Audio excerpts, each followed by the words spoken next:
গত দুটি সংখ্যায় আমরা রাজপ্রদীপ চক্রবর্তীর সাথে যে কথাবার্তা হচ্ছিল এই জিনতত্ত্ব এবং ভারতবর্ষে প্রব্রজন নিয়ে, সেই কথার সূত্র ধরেই আমরা আজকে আমাদের তৃতীয় এপিসোড, এই কথাবার্তা আলাপের তৃতীয় এপিসোড। আমি তৃতীয় এপিসোডে আমরা তার আগে দেখেছি কিছুটা ভারতবর্ষে কীভাবে প্রব্রজন হয়েছে, জিনতত্ত্বের মাধ্যমে আমরা অনেকটা জানতে পেরেছি। আজকে আমরা এখন চলে আসবো আমাদের পূর্ব প্রান্তে, যেটা নিয়ে আমাদের এই ইন্টারভিউর মূল জায়গা, যেখানে আমরা জানতে চাইছি যে ভারতের পূর্ব প্রান্ত দিয়ে প্রব্রজন কবে এবং কিভাবে ঘটেছে। এবং যেহেতু দক্ষিণ পূর্ব এশিয়ার প্রব্রজন আপনার রিসার্চের একটি অন্যতম বিষয়, তাই উত্তর পূর্বের বিভিন্ন উপজাতির প্রাগৈতিহাসিক প্রব্রজন নিয়ে আমরা একটু জানতে আগ্রহী আর কি, মানে এই প্রব্রজনটা কিভাবে হলো। উত্তর পূর্ব বা পূর্ব ভারতের কথা বলতে গেলে বাকি যে ভারতের বা সাউথ এশিয়ার যে বাকি জায়গাটুকু আছে তার থেকে একটা জায়গা আলাদা আছে। সেটা হচ্ছে উত্তর পূর্ব ভারতের যারা আদিবাসী আদিবাসী বা আহোমেও যদি বলতে যাই, তাদের মধ্যে একটা বিশেষত্ব আছে। তাদের মধ্যে ইস্ট এশিয়ান বা সাউথ ইস্ট এশিয়ার অ্যানসেস্ট্রিটা অনেক বেশি, যেটা বাকি ভারতীয়দের মধ্যে সেটা নেই। এখন প্রশ্নটা হচ্ছে যে এই সময়কালটা সময়কাল এবং কোন কোন গোষ্ঠী এসছে সেটাই হচ্ছে ব্যাপার। এখানে 2007 থেকে বিভিন্ন ধরনের এরকম স্টাডি হয়েছে। সব মোটামুটি সব উপজাতিদেরই কাভার করেছে অল্প অল্প করে। খাসি, গারো, তারপর হচ্ছে অরুণাচলের ট্রাইব, নাগাল্যান্ডের ট্রাইব, মিজোরামের ট্রাইব, মণিপুরের মেইতেইদেরও কিছু স্টাডি আছে। তো আমি একটা সংকলন করে একটা বের করেছি, ওদের সামারাইজ করেছি সব ডাটাগুলোকে নিয়ে। একটা জিনিস দেখা যায় যে আনুমানিক 5000 বছর আগে, মানে 3000 BC থেকে একটা প্রব্রজনের ঢেউ আসে। সেইটা আজকের যারা অস্ট্রো এশিয়াটিক ভাষাগোষ্ঠীর সঙ্গে সম্পর্ক যারা আছে, কথা বলেন, তারা ওই সময়টাতে এসেছিল। তো সেটা এখন অস্ট্রো এশিয়াটিক ভাষাগোষ্ঠীর কারা? এটা হচ্ছে উড়িষ্যায় আর মধ্য ভারতে যারা মুন্ডা উপজাতির লোক, তারা হচ্ছে অস্ট্রো এশিয়াটিক ভাষাগোষ্ঠী। বা জুয়াং বলে আরেকটা উপজাতি আছে, তারা অস্ট্রো এশিয়াটিক ভাষাগোষ্ঠী। আর একমাত্র উত্তর পূর্বাঞ্চলে ভাষাগোষ্ঠী হচ্ছে খাসি ট্রাইব। মানে এখানে যতগুলো ট্রাইব আছে তাদের মধ্যে একমাত্র খাসি। এখন উত্তর পূর্বাঞ্চলের বিশেষত্বটা কি বলছে, 1971 একটা সেন্সাস হয়েছিল, তাতে বলা হয়েছে যে 220টা এথনো লিঙ্গুইস্টিক গোষ্ঠী আছে উত্তর পূর্ব ভারতে, অধিকাংশই পাহাড়ি অঞ্চলে, এখানকার যে পাহাড়ি অঞ্চলে বিন্যাস। এর মধ্যে দেখা যাচ্ছে যে যে পাহাড়ি অঞ্চলে পুরোটাই শুধু খাসি ছাড়া বাকি যে ট্রাইবগুলো আছে তারা সবই একটা ভাষাভাষী গোষ্ঠী, ভাষা পরিবারের মানে অন্তর্ভুক্ত। এরা হচ্ছে, এদেরকে বলা হয় তিবেত বর্মন ভাষাগোষ্ঠী। তো দেখা যাচ্ছে যে উত্তর পূর্বে কটা ভাষাগোষ্ঠী আছে? 4টে ভাষাগোষ্ঠী আছে, যার মধ্যে তিবেত বর্মন আর ইন্দো ইউরোপিয়ান হচ্ছে সবচেয়ে বেশি পপুলার। এবং এই একটা মানে পৃথিবীর এই একটা জায়গা যেখানে দুটো সবচেয়ে বেশি মানে একসাথে মিলিত হয়েছে, মিলেমিশে আছে। তো আরও অনেকগুলো ভাষাগোষ্ঠীর মধ্যে ইন্দো ইউরোপিয়ান ভাষার বিস্তার এই অঞ্চলে মূলত বলছে ঐতিহাসিক, এটা প্রিহিস্টোরিক নয়। অনেক লিঙ্গুইস্টিক স্টাডিতে এরা অনেকে বলেছেন, যদিও জিনতত্ত্বের আলোকে এটা নিয়ে এখনো কোনো গবেষণা হয়নি। এখন গবেষণা করতে হলে কাদের ধরতে হবে? অসমীয়া ভাষা, বাংলা ভাষা, হিন্দি ভাষা।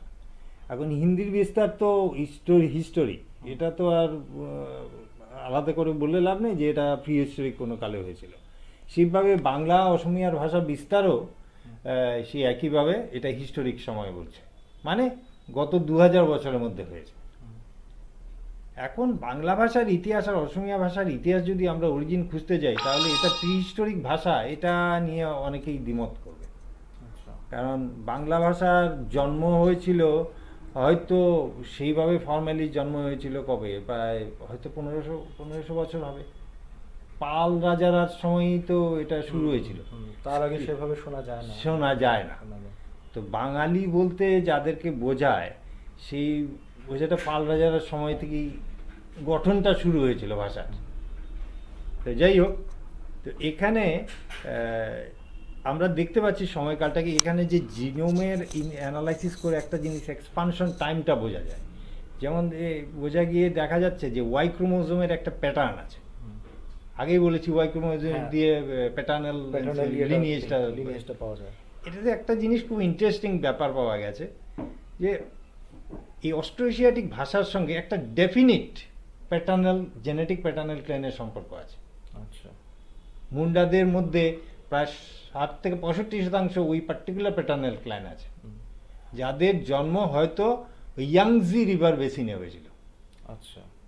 ইয়াংজি চায়নার ইয়াংজি। হ্যাঁ, মূলত ওই হান চাইনিজ পপুলেশন গ্রুপের মধ্যে এখানে জন্ম হয়েছিল। এখানেই চালের বা ধান চাষ প্রথম এখানেই হয়, আজকে থেকে প্রায় 7,000-7,500 বছর আগে।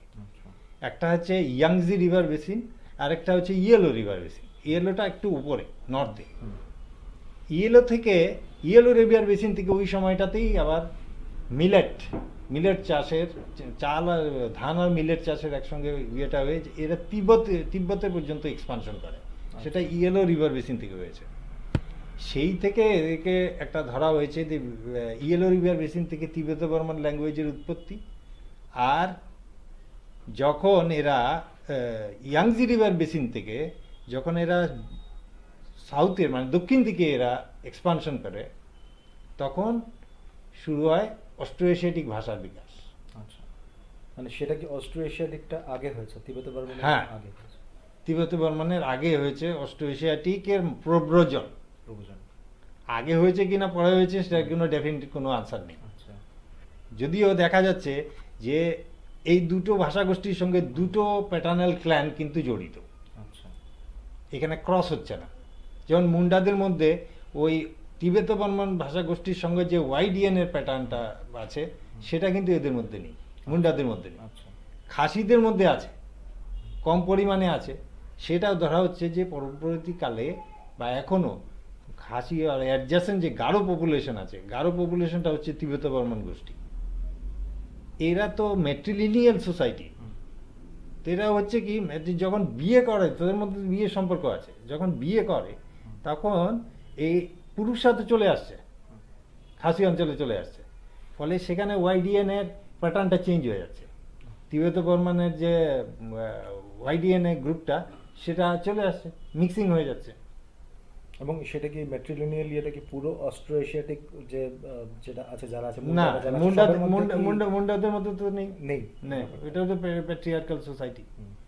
কিন্তু এখানে উত্তর পূর্বের মধ্যে গারো তো ম্যাট্রিলিনিয়াল আর খাসিও ম্যাট্রিলিনিয়াল, ফলে এদের মধ্যে একটা ইন্টারেস্টিং ইয়ে দেখা যাচ্ছে এখন মিক্স আপ হয়ে। এখন খাসিয়াদের মধ্যে সেই যে পুরনো কালে যারা 5,000 বছর আগে বলে ধরা হয়েছে, বা লেট নিওলিথিক পিরিয়ডে প্রথম যেটা মাইগ্রেশন হয়েছিল, তারা গায়ের রং কিন্তু অনেকটা এরকম ইয়ে না, অনেকটা ডিপ ব্রাউন কালারের। এরা বাংলাদেশে খাসিদের একটা ইয়ে আমি ছবি দেখেছিলাম। আচ্ছা। খাসিদের মধ্যে এরকম দু ধরনের রঙের মানুষ পাওয়া যায়। আচ্ছা, বাংলাদেশের খাসি ওদের মানে একটু অন্যরকম। হ্যাঁ, ওটা ডিপ ব্রাউন কালারের, স্কিন কালারটা ডিপ ব্রাউন। আর পরবর্তীকালে যে তিবেত বর্মনের যে প্রব্রজনটা হয়েছে, অথচ বোধহয় বছর 2000 বছর আগে পর্যন্ত এগুলো হয়েছে, বিভিন্ন সময় বিভিন্ন রুট দিয়ে এরা এসছে। এরা কিন্তু অনেকটাই ইয়েলো স্কিনের মানুষ, আমার যেটা ধারণা বলছে। তো খাসিয়াদের মধ্যে দুটো ধরনের মানুষই, কিন্তু দু ধরনের মানুষই পাওয়া যায়। মধ্যে তো ইয়েলো বেশি দেখা যায়। হ্যাঁ, এটা হয়েছে পরবর্তীকালে ওই মিশ্রণের ফলে, তিব্বত বর্মনদের সাথে মিশ্রণের ফলে হয়েছে। অরিজিনালি যারা এসেছিল তারা কিন্তু ওই একটু ডার্ক স্কিন। তো এইভাবে সময়কালটা কি দেখা যাচ্ছে, সময়কালটা দেখা যাচ্ছে যে প্রথমে অস্ট্রোএশিয়াটিকরা এসেছিল, আসার পরে এখানে হয়তো ওইটা জুম চাষ বা ওই চালের ধান চাষের এখানে প্রচলন করেছিল। এদের সঙ্গে একটা পার্টিকুলার ওয়াইডিএনএ গোষ্ঠীর মিল পাওয়া যায়, পিতৃগুলোর মিল পাওয়া যাচ্ছে। তার পরবর্তীকালে যেটা মাইগ্রেশন হয়েছিল সেটা একটা বিশেষ আবিষ্কারের ফলে জানা যায়। যেমন 18টা এনশিয়েন্ট ডিএনএ 2018 সালে একটা গবেষণা হয়, ফ্রম ভিয়েতনাম টু মায়ানমার। এরা অনেকগুলো স্কেলিটন ইয়ে করে, এক্সকাভেশন করে মাত্র 18টা স্কেলিটনের মানে ইয়ে করতে পেরেছে, এরা সিকোয়েন্স করতে পেরেছে জিনোম করে।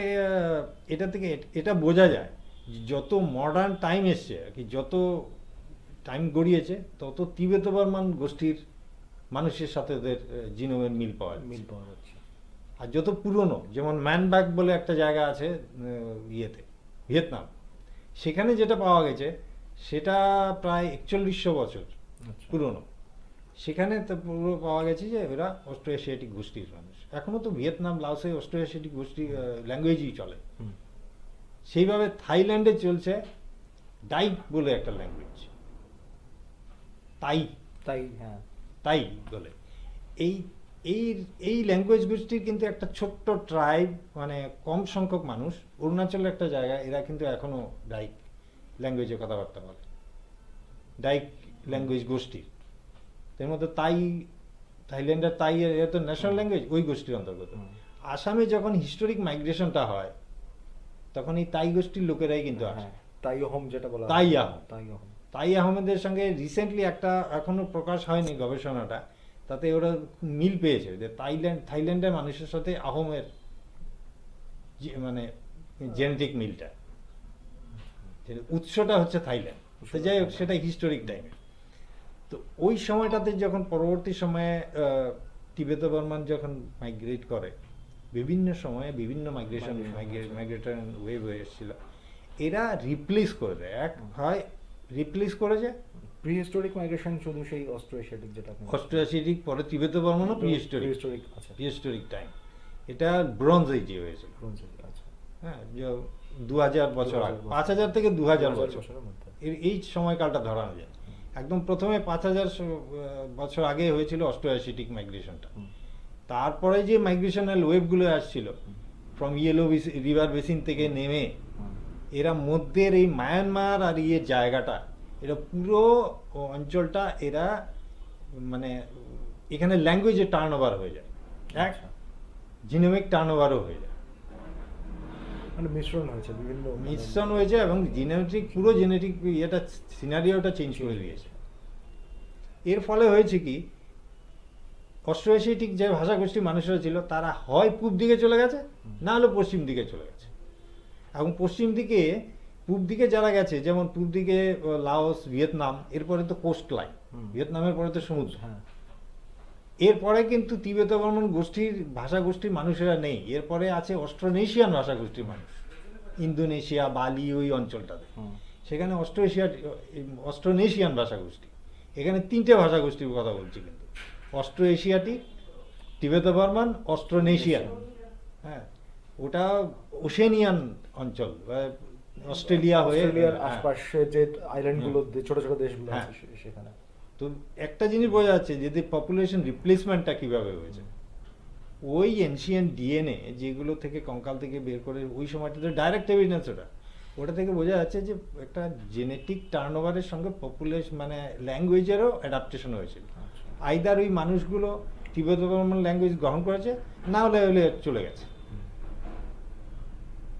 এরপরে যেটা হয়েছে, মানে উত্তর পূর্ব অঞ্চল ভারতেও কিন্তু সেই প্রভাবটা রয়ে গেছে, এখনো এটা আছে।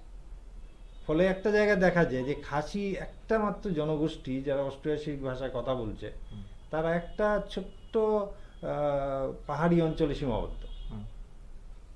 আর সেন্ট্রাল ইন্ডিয়া আর উড়িষ্যার পাহাড়ি অঞ্চলে মুন্ডা, জুয়াং, এরা। এই যে রিপ্লেসমেন্টটা হয়েছিল, এরা তিবেত বর্মন গোষ্ঠীর মাইগ্রেশনের ফলেই হয়েছে। These are all between 5000 to 2000 years before present, এই সময়টাতে হয়েছে এই ঘটনা। তো এই যে উত্তর পূর্বাঞ্চলের আমরা মানে প্রব্রজনের একটা ইতিহাসটা দেখলাম আমরা, মানে তারপর প্রশ্ন আসে যে এটা মানে বাঙালিদের যেটা এখন খুব চর্চা হচ্ছে, যেটা নিয়ে অনেক বিভিন্ন জায়গায় বিভিন্নভাবে কথা উঠছে, যে বাঙালিদের প্রব্রজনের মানে জিনতত্ত্বের ভিত্তিতে প্রব্রজন মানে কোথায় কিভাবে হয়েছে, কিরকম হয়েছে, বাঙালিদের উৎপত্তি মানে কিরকম উৎপত্তিটা, হ্যাঁ। উৎপত্তি জায়গাটা।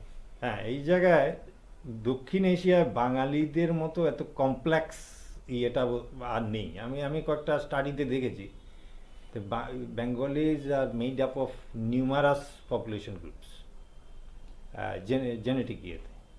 তো এর মধ্যে সবচেয়ে প্রভাব যেটা পাওয়া যায় সেটা হচ্ছে অ্যানসেস্ট্রাল সাউথ ইন্ডিয়ান, এদের প্রভাবটা আছে। এটা সব ইন্ডিয়ান মধ্যেই আছে। তার সঙ্গে সঙ্গে বিভিন্ন ধরনের প্যাটার্নাল গ্রুপ, ওয়াইডিএনএ প্যাটার্নাল গ্রুপ আছে। এটা বোঝা যায় যে বাংলায় এটা একটা গেট ছিল, বা কি বলা যায়, একটা খুব ভালো একটা অঞ্চল ছিল, যেখানে খাওয়া দাওয়ারের কোনো প্রবলেম ছিল না। এই জায়গাটাতে নদী এত বেশি, হ্যাঁ, ঠিক পরিমিত পরিমাণে বৃষ্টি হয়, এগ্রিকালচারের জন্য খুব উপযোগী জায়গা, কিছু উর্বর জমি, ফলে প্লেইন ল্যান্ড, যেটা তো গঙ্গা ব্রহ্মপুত্র বেসিন বলে, ফলে এগ্রিকালচার করার জন্য সবচেয়ে উপযোগী জায়গা, মাছেরও অভাব নেই। ফলে এই জায়গাটা দিয়ে প্রব্রজনও হয়েছে প্রচুর। এনশিয়ান টাইমেও প্রব্রজন হয়েছে। তখন হান্টার গ্যাদারার ছিল। আজকে থেকে 50,000 বছর থেকে 10,000 বছর আগ পর্যন্ত এখানে হান্টার গ্যাদারার তখন মাইগ্রেট করেছে। পশ্চিম দিকে আপনি গত হ্যাঁ, পশ্চিম থেকে পূর্ব দিকে, পশ্চিম থেকে তো মানে প্রায় 3 রকমের মাইগ্রেশন যেটা আপনি বলেছিলেন গত ইয়েতে হয়েছে। এই একটা মাইগ্রেটরি যারা হান্টার গ্যাদারার ছিল তারা কিন্তু এই ল্যান্ড দিয়েই গেছে। এর মানে এই নয় যে শুধু এই ধরনের মাইগ্রেশন হয়েছে, এইভাবে আবার ব্যাক মাইগ্রেশন হয়েছে পূর্ব থেকে, আবার পশ্চিম থেকে কিছু দল লোক হয়েছে। এইভাবে কিন্তু মাইগ্রেশন চলতেই চলা এর হাজার হাজার বছর ধরে মাইগ্রেশন চলতেই ছিল। ফলে এখানে যে মানুষের যে বিন্যাসটা, এটা অনেক কমপ্লেক্স। বিভিন্ন ধরনের ফিনোটাইপিক এক্সপ্রেশন হচ্ছে। রিসেন্টলি যারা এসছে, সবচেয়ে বলতে লেটেস্ট এন্ট্রেন্ট এখানে ব্রাহ্মণরা। এই বাংলায় সবচেয়ে লেটেস্ট যারা, কত বছর আগে এরা তো জেনারেলি বলা হয়ে থাকে 1000 বা 1100-1200 বছর আগে সেন রাজারা নাকি বানিয়েছিলেন।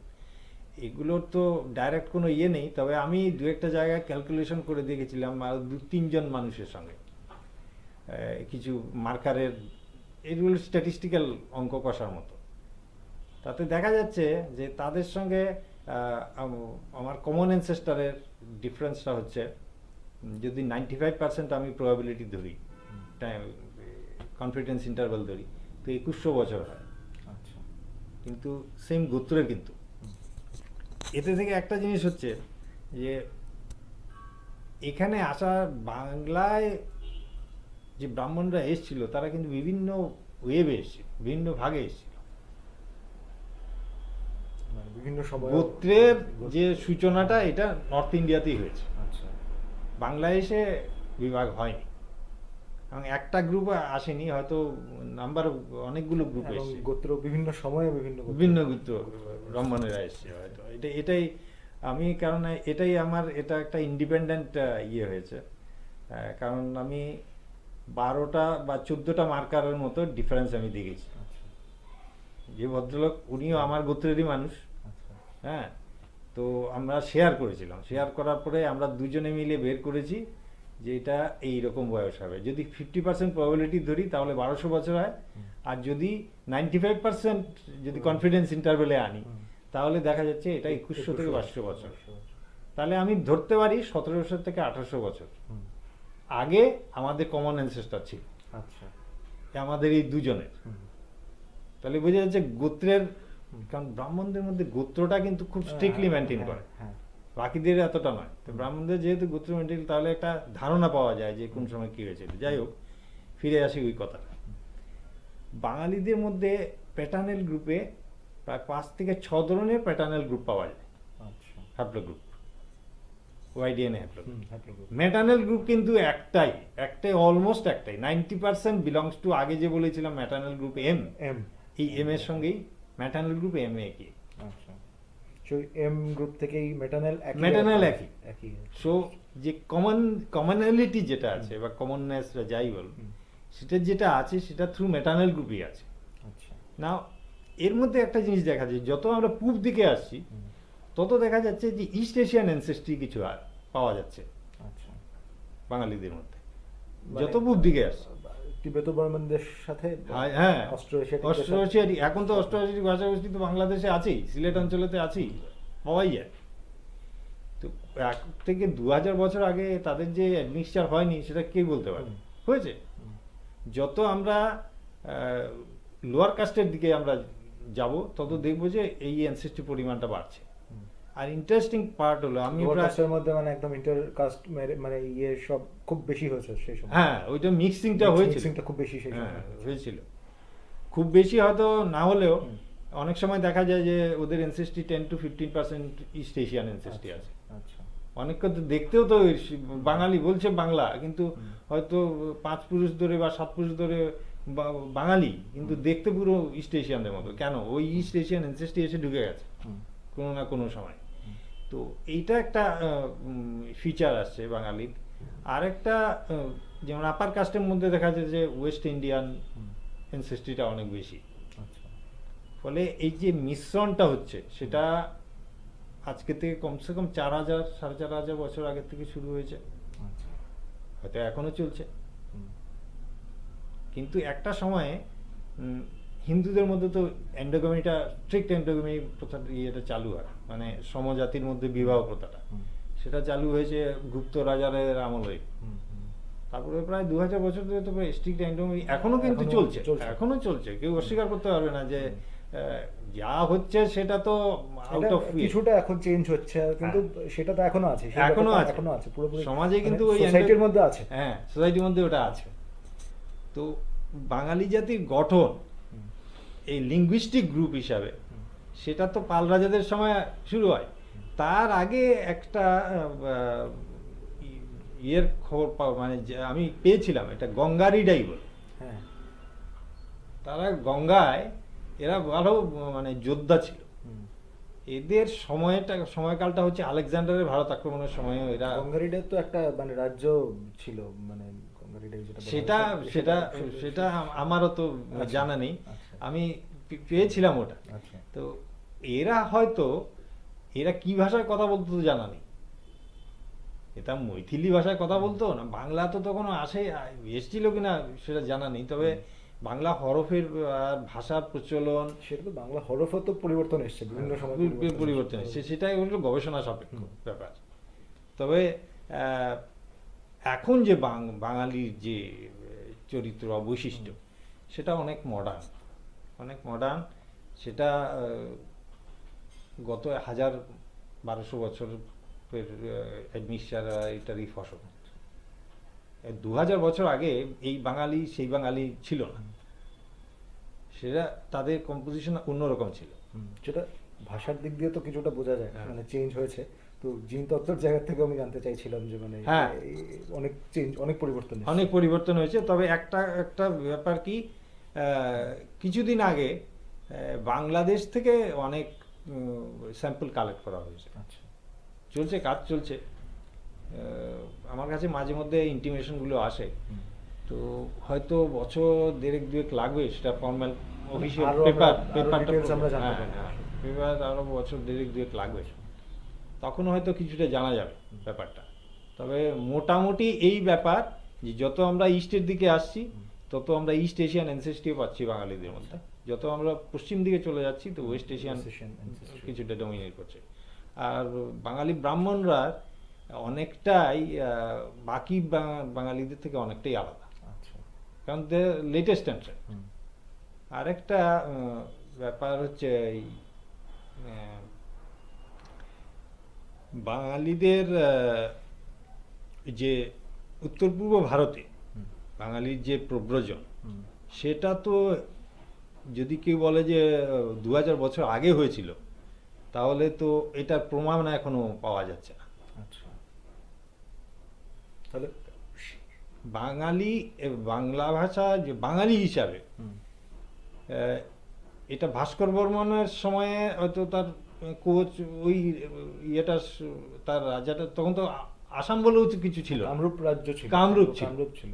কামরূপ ছিল, আসাম বলেও কিছু ছিল না। অসমীয়া আসাম তো জাতির অনেক গঠন পরে এসেছে, বোধহয় হয় অহোম না, অহোমরা আসার পর আস্তে আস্তে অনেক পরে গিয়ে অসমীয়া জাতি অসমীয়া জাতি গঠন হয়েছে, এইটা মিক্সচার হয়েছে। মিক্সচার হয়ে। এই কামরূপ রাজ্যের যে মানুষরা ছিল তাদের সঙ্গে আহোমদের মিক্সচার হয়ে সেটাতেই এখন আমি হয়েছে। আমার মানে পরবর্তী প্রশ্নে আপনার কাছে আসছি আর কি, এবং এটা আমার এই এর শেষ প্রশ্ন এবং সব থেকে মানে হয়তো গুরুত্বপূর্ণ বা খুব কন্ট্রোভার্সিয়াল প্রশ্ন যে জায়গাটা, যে একটা জিনিস আমরা প্রায় এখন শুনতে পারি যে আপনি যে আমরা উত্তর পূর্বাঞ্চলের প্রয়োজনের কথা আপনি বললেন, প্রয়োজনের, তো সেই জায়গা থেকে ভূমিপুত্র একটা শব্দ, যে ভূমিপুত্র নিয়ে একটা রাজনীতি খুব মানে শোনা যায়, মানে বহু বছর ধরে চলছে আসামে, একটা পুরো উত্তর পূর্বাঞ্চলেই ছড়িয়ে গেছে এই রাজনীতিটা। তো সেই জায়গা থেকে জিন তত্ত্বের ভিত্তিতে যে প্রব্রজন যা হয়েছে, প্রব্রজনের যা ইতিহাস আমরা পাই, সেখান থেকে অ্যাকচুয়ালি কারা ভূমিপুত্র, এই ভূমিপুত্র সত্যিকার অর্থে কি উত্তর পূর্বাঞ্চলে কেউ ভূমিপুত্র আছেন বলা যায়, মানে যারা ভূমিপুত্র হিসেবে নিজেদের দাবি করছে, বা যারা ভূমিপুত্র হিসেবে যাদেরকে বলা হচ্ছে না এরা ভূমিপুত্র নয়, তো এই যে ভূমিপুত্র যে শব্দটা, সেটা নিয়ে আপনার মানে মতামত, এবং এই প্রয়োজনের জায়গা থেকে মানে কারা এই ভূমিপুত্র, কি সত্যিকারের কেউ ভূমিপুত্র আছে এখানে? হ্যাঁ, বিজ্ঞানের দৃষ্টিভঙ্গিতে গেলে তো ভূমিপুত্র বলে কোনো জিনিস বিজ্ঞান বিশ্বাস করে না। বিজ্ঞান একটা কথা বলছে যে অ্যাডমিক্সচার কম হয়েছিল, বা ইন্ডিজিনাস পিপল যাকে বলে, সেটা যদি বলে যে 50,000 বছর ধরে যারা কোনো মিক্সিং হয়নি, তাদেরকে আমরা ইন্ডিজিনাস বলে ধরে নিতে পারি। যেমন আন্দামানের অধিবাসী, সাউথ ইন্ডিয়ার দক্ষিণ ভারতীয় কয়েকটা অধিবাসী আছে, তারাও কিন্তু ওই গত 8-9 হাজার বছর ধরে তারা সেটা মেনটেন করে রাখতে পেরেছে। সেই ক্ষেত্রে উত্তর পূর্বের যতগুলো জনগোষ্ঠী আছে তুলনায় অনেক নবীন। মানে এখানে কি হচ্ছে, বড় জোর 5,000, এর আগে এই হিস্ট্রি খুঁজে পাওয়া যাবে না, এর আগে কোনো আইডেন্টিটিই নেই। একটা পপুলেশনের আমরা কি করি, আইডেন্টিফিকেশনটা কিভাবে করি, তার প্রথম এখন তো কি হচ্ছে এখানে একটু কমপ্লেক্স ব্যাপার হয়ে যায়, কারণ আমরা পপুলেশনের আইডেন্টিফিকেশনটা করি সোশ্যাল সায়েন্সের ভিত্তিতে, ল্যাঙ্গুয়েজ দিয়ে, তার খাওয়া দাওয়ার অভ্যাস বা ওগুলো ওগুলো বা কালচার এগুলো নিয়ে অ্যানথ্রোপোলজিক্যাল স্টাডি, বিভিন্ন রকমের স্টাডিগুলো, সোশ্যাল অ্যানথ্রোপোলজি স্টাডি, ওগুলো নিয়ে আসছে। ফলে ব্যাপারটা এখানে বিজ্ঞান যদি এখানে আসতে যায় ভূমিপুত্রের সঙ্গে, তাহলে বিজ্ঞান এক কথায় নাকচ করে দেবে যে ভূমিপুত্র বলে তো কেউ নেই, কেউ আগে এসছে কেউ পরে এসছে। এখন বিজ্ঞান একটা জিনিসে বিশ্বাস করছে যে যার মধ্যে অ্যাডমিক্সচার কম, সেই মানুষকে সে ইন্ডিজেনাস ধরছে, এবং সেই ক্ষেত্রে আন্দামানে অধিবাসী আর চেয়ে পুরনো কেউ নেই। তো সেটা তো 50,000 বছর আগে। আমাদের উত্তর পূর্বাঞ্চলে তো সেই ভাষাগোষ্ঠী কেউ নেই। যারা আগে একটু আগে এসছে সেই তুলনায় 50,000 বছর আর কই 5,000 বছর আগে যারা এসে, সেটাও আপনি বলছেন যে 5,000 বছর পাওয়া যাচ্ছে। একমাত্র খাসি জনগোষ্ঠীর কথা বলা যায়, যে যারা হয়তো 4.5 থেকে 5,000 বছর আগে এখানে এসেছে। আচ্ছা, কিন্তু তারপরে ওদের আরো মিক্সচার হয়েছে। হ্যাঁ, প্রচুর মিক্সচার হয়েছে। এরাও সেই 4,500 5,000 বছর আগে জনগোষ্ঠী, কিন্তু এই খাসিরা এখন নেই, তারা এখন মিক্সচার, মিক্সড পপুলেশন এটা। তো সেই নিরিখে তো বলা যায় এখানে ভূমিপুত্র কেউ নয়। যারা আগে এসছে তারা 500 বছর পরে যারা এসেছিল তাদেরকে বলছে তোমরা বিদেশি। তো ব্যাপারটা এখন বিজ্ঞান বলবে যে এখানে তো সবাই, বিজ্ঞান যখন বলবে তখন তো 1,00,000 বছর ধরে তার হিসেব টানবে, আউট অফ আফ্রিকা থেকে যদি ধরে, তাহলে তো বলবে এখানে তো সবাই মাইগ্রেট। আর একটা বিষয় হচ্ছে যে ইন্ডিজিনাস আমি যদি বলি, তাহলে আমার মধ্যে অন্য কোনো পপুলেশনের অ্যাডমিক্সচার আছে কি নেই সেটা দেখতে হবে। সেটা দেখতে গেলে বোঝা যায় যে আন্দামানি অধিবাসীরাও কিন্তু পিওর পপুলেশন নয়, তারাও কিন্তু একটা দুটো পপুলেশন অ্যাডমিক্সচার হয়েছে। সে তুলনায় তো খাসি জনগোষ্ঠী যদি ধরি, তাহলে তো সে তো অনেকগুলো পপুলেশন অ্যাডমিক্সচার, কারণ নোবডি ইজ পিওর। সবেই 4-5টা পপুলেশন, 7-8টা পপুলেশন, 4-5টা মিনিমাম থেকে 7-8-9-10 পপুলেশনের সঙ্গে মিক্সচার হয়ে আছে। So who can claim scientifically, K claim করতে পারবে যে আমি ভূমিপুত্র? তুমি যদি ভূমিপুত্র এখানে হয়ে থাকো, then you are remain isolated, scientific টার্মে বলছি। তুমি এখানে আইসোলেটেড ছিলে, থাকতে হবে কমসে কম 40 থেকে 50,000 বছর। এখানে সেটা তো কেউ কেউ নেই। সে এটা এখানে কেউ নোবডি ইজ হিয়ার। সেটা তো সেই আন্দামানের যারা আছে ওরাও নয়, ওরাও সেই অর্থে নয়, সেই অর্থে নয়। সেই অর্থে নয়। সেই অর্থে যদি ধরা যায় তাহলে তো বুশম্যানের কাছে যেতে হবে। দে আর অনলি ইন্ডিজিনাস পপুলেশন। তো বিজ্ঞান দিয়ে এটা হয়তো সলভ হবে না। কোশ্চেনটা ভূমিপুত্রের যে সমস্যাটা সেটা হচ্ছে রাজনৈতিক। এটা রাজনীতির ইয়ে থেকে এসে যখনই মানে এই জিন তত্ত্ব এই ভূমিপুত্র কনসেপ্টটাকেই সাপোর্ট করে না, সাপোর্ট করবে না। করবে না। কারণ জিন তত্ত্ব এটাই বলবে যে nobody is pure, everybody is migrate. সোজা কথা। তো এখনো পর্যন্ত যে স্টাডিটা এসছে তাতে বোঝা যাচ্ছে যে পৃথিবীর কোনো মানুষই দাবি করতে পারবে না যে সে পিওর, সে মাইগ্রেন্ট নয়। সবাই মাইগ্রেন্ট, সবাই অনেকগুলো পপুলেশনের এডমিক্সচারে তৈরি। 2 নম্বর হচ্ছে যে আমাদের যে জিনোমটা আছে 320 কোটি নিউক্লিওটাইডের একটা চেন, সেই চেনের মধ্যে মাত্র 3.2 মিলিয়ন, মানে কত হচ্ছে 32 লক্ষ। 32 লক্ষের ভেরিয়েশন। তার মানে মিল কোন জায়গায়? মিল হচ্ছে 99.9%ই মিল। তো ওই জায়গায় যদি আমরা একটু চিন্তা করে দেখি তাহলে দেখব যে এখন যত মডার্ন মানুষের, আমরা পৃথিবী জুড়ে যত মানুষ আছি আমরা, তার মধ্যে ভ্যারিয়েশন সেই স্তরে যায়নি যাতে আমরা বলতে পারি যে না এই আলাদা স্পিসিস, এই আলাদা স্পিসিস। সেটা মোটেই নয়। We are all related. আমরা যতই দূরে প্রান্তে বলি না কেন, হয়তো আন্দামানি আইল্যান্ডকে দেখে আমরা বলতে পারি যে সে তো আমার রিলেটেড নয়, না, not so. They also related. 99% তো related. 99.9% 9.9% genetically similar. So you are all related. There is no racism. There scientifically racism এর কোনো জায়গাই নেই এখানে. So that is the last word till now. তো আমরা সেটাই দেখতে পেলাম রাজপ্রদীপ চক্রবর্তীর সাথে কথা বলে জানলাম যে এই জিন তত্ত্বর ভিত্তিতে ভারতবর্ষে কীরকম প্রব্রজন হয়েছে, আমাদের উত্তর পূর্বাঞ্চলে কীরকম প্রব্রজন হয়েছে। আমরা জিন তত্ত্বের ভিত্তিতে বাঙালির সেই অর্থে ইতিহাসটা কি, মানে আমরা সেটাও অনেকটা জানলাম ওনার কাছ থেকে। এবং সব থেকে বড় কথা যেটা নিয়ে বর্তমানে যে রাজনীতিটা চলছে, ভূমিপুত্রর জায়গাটা রাজনীতিটা, সেটা বিজ্ঞান সেটাকে সমর্থন করে না। এবং খুব ইম্পর্টেন্ট কথা উনি শেষে বললেন যে পৃথিবীর 99.9% লোক সেই একই জায়গার থেকে, একই সিমিলারিটি সবার মধ্যে আছে। তো মানুষ সেই জায়গার থেকে, মানে একই ইয়ের থেকে, একই অ্যানসেস্ট্রি, সবাই একই জাতি, একই প্রজাতির। আর সেই ভূমিপুত্র বলে সেই পৃথিবীতে অ্যাকচুয়ালি যেটাকে ভূমিপুত্র নিয়ে যে রাজনীতিটা করা হয়, সেটা সেই ভূমিপুত্রর কোনো সংজ্ঞা নেই। যদি আমরা সায়েন্স মানি, যদি বিজ্ঞান মানি, যারাই বিজ্ঞান মানেন তাদের কাছে ভূমিপুত্র বলে কোনো শব্দ নেই তাদের ডিকশনারিতে। তো আমাদের সেই কথাটাই মেনে আমাদের এগিয়ে চলতে হবে যে ভূমিপুত্র রাজনীতিটা আর যাতে না হোক, আমাদের সবাই আমরা বিজ্ঞানভিত্তিক চর্চা করি। এবং বাঙালিদের ইতিহাস এবং উত্তর পূর্বাঞ্চলের অন্যান্য জনগোষ্ঠীর ইতিহাস যেটা নিয়ে স্টাডি হয়েছে এবং হচ্ছে, উনি বললেন আরও 1.5-2 বছরের মধ্যে আমরা আরও অনেক কিছু জানতে পারবো। তো সেটা আমরা অপেক্ষায় থাকবো সেই স্টাডির রিসার্চের রিপোর্ট নিয়ে। তো আমরা ভূমিপুত্রর রাজনীতিটাকে, ভূমিপুত্র সংজ্ঞাটাকে বাদ দিয়ে আমরা এগিয়ে চলি এখান থেকেই। আমি এখানেই আমাদের এই ইন্টারভিউ শেষ করছি। ধন্যবাদ রাজপ্রদীপ চক্রবর্তীকে। আমরা অনেক কিছু জানতে পারলাম আপনার কাছ থেকে, এবং ভবিষ্যতেও আপনার আরও স্টাডি যে হচ্ছে সেগুলো নিয়ে আমরা ভবিষ্যতে আরও অনেক কিছু জানব। ধন্যবাদ। নমস্কার।